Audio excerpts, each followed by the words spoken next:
కొత్తవరులే చింది కమ్మింది వీచే గాలి ఒక్కసారిగా స్తంభించింది. ఆకాశం శూన్యాన్ని వర్షించింది.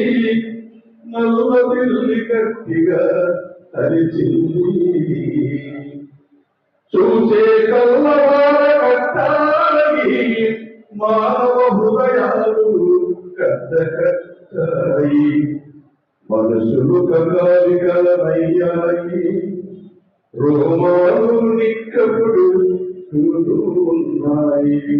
శరణార్థి శిబిరాలు శిథిల భవనాలపై విసిరిన బిక్కు బిక్కుమంటూ తల దాచుకున్న పరహీనుల నిర్బంధించి చేతులు విరిచి కట్టి కళ్ళకు గంటలు కట్టి మోకాళ్ళపై కూర్చోబెట్టి అనుమానపు పిశాచులను విచక్షణారహితంగా దానికి దిగిపోయాయి.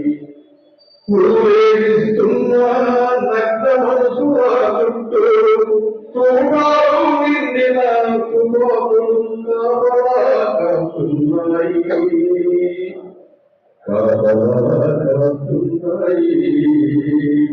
మానవ చరిత్రలో చీకటి రోదని ప్రపంచం మీడియా ఎందరో వేదాలు గంటోలు పెడుతుంటే కరుణించని మూట శిథిలమవుదా అని కవి రవీంద్రనాథ్